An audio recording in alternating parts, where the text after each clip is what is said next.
Yo, yo, yo, it's the Co. And yo, it's the Cone. And today we have a little international break roundup. International break just ended. Say some big things from there. Talk about have our thoughts. Overreact to some of the stuff a bit. It's only 2 games, but of course you can try and draw conclusions from 2 games, and that's exactly what we're going to do. We're going to start with the UEFA break, which includes both the Nations League and the Euro qualifiers. We'll start with the Nations League because, there was a trophy involved there. Marco, would you like to start us off with something that you saw through the Nations League that you enjoyed? Didn't enjoy? I saw that Rodri is I think he is the best midfielder right now in all of soccer. He has and it's sad to see Croatia lose again in the final. Hope it's their time, their time. Maybe the Euros could be their time to turn it around. But I know a lot of their players are getting old, so it needs to be the Euros for them to bounce back. Yeah, it is sad to see Croatia lose. It really is. But Spain had a pretty disappointing World Cup. It wasn't great. They had a big win against Costa Rica, and everything else was just average. So to come back, win the Nations League, yeah, it's great. I think it's safe to say that the World Cup was just an unfortunate string of games for them, and now they're back into the flow of being Spain, the Spain that they were before. Their generational talent are coming up. A lot of them who left, they were a dynasty. Mm-hmm. Spain were a dynasty in 08, 2010, and now they're trying to bounce back and win everything. Future of right. On the negative side of the Nations League for UEFA, the Netherlands disappoint again. They come in, Louis van Gaal gone, Ronald Koeman comes in. Seems like it's going to go pretty well for them, and 2 losses. It's not great. They didn't look good. It'd be one thing if they look good, but losing to Croatia, tough. Croatia's a great team. Losing to Italy's a very good team. They looked outmatched. It didn't look like they deserved to be there. So it's disappointing to see a new manager come in and the team not really improve like you would want them to. I'm gonna say Italy. They've been, ever since the Euros, they won the Euros. I feel like, Italy's back, but then they failed to qualify for the World Cup for the second straight time. Italy need to find their groove. Yes, they made it to a semifinals, but these European nations are getting stronger, and I want to see Italy succeed. I want to see them back in the World Cup. They're champions in the World Cup. It's just very disappointing to see them not perform as well as they did over the week. Yeah, to go from Euro winners to not making a World Cup again, it's horrible. To move on to the Euro qualifiers, I'll start with this one, and we'll start on a positive note because we're definitely going to get negative at some point, so we might as well start all happy and positive. England took care of business.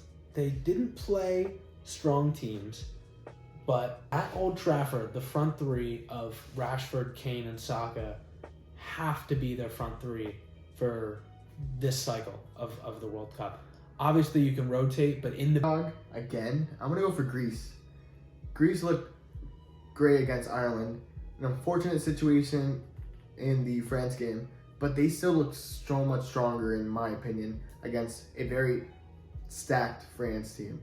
France should have won the game 4-0, in my opinion. Mbappe had a lot of missed chances. Koulibaly had a lot of missed chances. Dembele had a missed chance. And Greece is going to be a very dark horse if they proceed to qualify for the Euros. And another one that I want to talk about is Ireland. Their generational squad is coming together. They're running well in the present. Greece looked really good. Just kind of, there was so much hype going into the qualifiers or going into this round of qualifiers for Ireland, and Greece just kind of shut them down. Did really well to stop them. Of course, Netherlands didn't play in any of the games because they were in the Nations League, and yeah, it's an impressive group. And both teams played France really close, and I think that's a testament to how good they are, and not France not being that great, because obviously they're a phenomenal team. Do you have any downsides? Yeah, I do. Poland, they're up 2-0 at halftime to Moldova, or maybe it wasn't halftime. I think they got one. No, it was halftime. It was at half. 2-0 at half to Moldova, the 171st ranked team in FIFA, or according to FIFA, and they lose 3-2. It's genuinely one of the worst collapses I've ever seen. You're a good squad. Poland has a very good squad, and to blow a lead like that against a much weaker team is horrible. And okay, go ahead. No, what are you gonna say? That was exactly. I'm looking at my other disappointment. I was gonna say Belgium. Ooh, yeah, mine too. Like, yes, they won to Estonia 3-0, but it's a very low-ranked FIFA squad. But they tie against Austria. Like, they should be winning those games with the team that Belgium have. If they don't watch out, they might fail to qualify for the Euros in a very not good table, like in a qualification group. So Belgium is my downside. Yeah, I was looking at Wales. Yeah, Wales. Wow. I mean, they do have young talents, but man, I feel like they're a team that should be contending, and they really just aren't. Like, they just aren't doing well at all. Lost both games in the qualifiers. Doesn't look like they're gonna make it to the Euros, and it's very disappointing. You have any dark horse teams? I have two that I think can really make a run. I would give two too. One is Greece, like what I said, and my second team, I think the Ukraine. I think the Ukraine could beat Italy and bounce them out. They're young, under 21, under 23s are performing. They're gonna have a lot of young talent. I know they already do have a lot of old players, not that old, but they're old, that are gonna make a run. I feel like they want to fight for their country, and I think what's happening right now with the war is motivating them to fight more and more. Yeah, they want it so bad. They really do, and you can tell, and that's why they're playing as well as they are, because they're just working so hard to win. And yeah, you can really tell. I have two. I'll say quick. One is Turkey, top of their group. It's not a great group, and Croatia will probably be at the top by the end. Yeah, be at the top by the end. But they're most likely going to be second, and they're a good squad. They can really make a run. And my other team is Scotland. Scotland are just winning. Like, they're winning. They're undefeated in the group, 4-0. McTominay has scored in 3 of the 4 games. He has 5 goals in 4 European qualifiers. It's weird. Like, he's a phenomenal goal scorer for Scotland. Like, he just gets in the perfect spots, and there are players like that it's not that he's horrible for United. It's just that people playing for their country can just be at a different level than when they're at their club sometimes. And we can name 2 of them. one, Guillermo Ochoa. He's goal crazy. And the second one is Harry Maguire. Yeah. Harry Maguire. Starts every game for England. And he's performing like it's his worst games. Yeah. You know, like his worst game is like at United are very sad to see. Yeah. As we saw this year. But in England, it looks like he's Rio Ferdinand out there. Yeah. His worst games for England are better than his best games for United. It's amazing. It's unbelievable. Well, I think that's all for UEFA. We're going to move on to CONCACAF. We're from the US. We're both from North America. We support different teams in the region. And we're going to talk about the Nations League that just occurred. Marco, would you like to get us started off? Congratulations to the U.S. They were the best team out there, beating Mexico 3-0, beating Canada 2-0. It looks like they're the top team in CONCACAF. Canada, very good performance against Panama. Very strange side, like Panama aren't going to perform, and like they did. Only 2-0 against Canada. But it's a disgrace seeing Mexico play like that. And the way they got eliminated in the World Cup was heartbroken. It was a disgrace seeing them lose to the U.S. 3-0. A main part of it is that the players don't want to play with the manager who were there before. One as Tata Martinez in the World Cup, and the other one was Diego Coca, which was the last 7 games. It just didn't feel like they wanted to play in the World Cup or in the Nations League. And it was very disappointing to see a 3-0 loss. And the way they handled it was very, very, like, disrespectful for them. They lost their temper against the U.S. The fans were showing out a message to the Mexican Federation in a very disrespectful way, and I hope that they can perform in the Gold Cup with Jimmy Lozano as their new coach, a Mexican coach, something Mexico has needed for a very long time. But with the U.S., Gio Reyna looked like the best player out there. Balogun was very good in the second game. In the first game, he was getting used to the squad. It's very hard to get into a squad that's filled with great players. And the defense was just, Chris Richards was very good.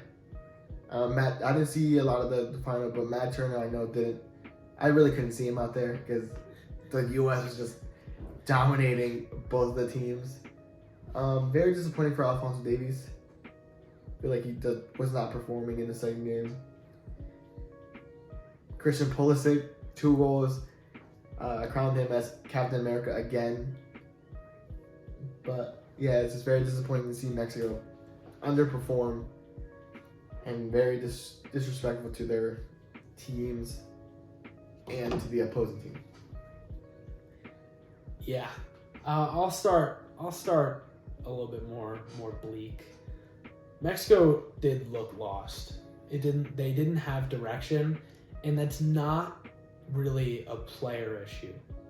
Like when you have absolutely no direction of someone guiding you where to go, even when you're a professional, it's not easy because you don't play with them every day. It's not like they've spent months and months preparing for this one game.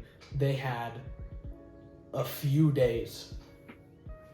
Come together in training camp, you got 4 or 5 days, figure it out, and when you don't have the manager, the staff to get you there, it's not going to be easy, and I think that's the biggest reason why the game wasn't competitive. They come out for the second half, nothing. U.S. scores less than a minute in. They had a spark, Mexico didn't. They lost control of the game. That's why you saw the outbursts. You saw the chance. That's why the game ended early. And it's disappointing. However, a new manager can change that. And I think the Gold Cup will be the first indicator that a manager that knows what he's doing, a good international manager, is gonna guide them and help them out. It's not even if what he knows what he's doing. It's a coach that the players trust. Yeah. And Jimmy Lozano is one of them. Yeah, I think you'll see a big improvement from what we saw in the Nations League to the Gold Cup. Another negative, Canada handled their business against Panama. I'll give them that.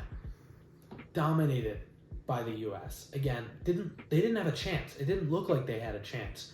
And I thought the U.S. played really well in the final, but it shouldn't have been as one-sided as it was. And you can play the whole possession game. That's what their manager did at the end of the game. He was like, well, we were ahead on possession, and it should have been closer. It shouldn't have been closer. 2-0 was generous for Canada. It could have been 4. It could have been 5 even. Since the World Cup qualifiers, they haven't been great. They were one of, if not the worst team in the World Cup. And they come to the Nations League final and disappoint again. We'll see what happens with them. But to look on the positive side, the kings of CONCACAF are here. The golden generation of the U.S. is now. This is it. They've proved it again. They won the last Nations League, but barely scraped by because Mexico was a tough team. That's why it went to extra time. That's why it wasn't decided until the last 30 seconds of the match. This time, they're here. They left no doubts. In the final, without 2 of their starters, in comes Joe Scally, in comes Brendan Aronson.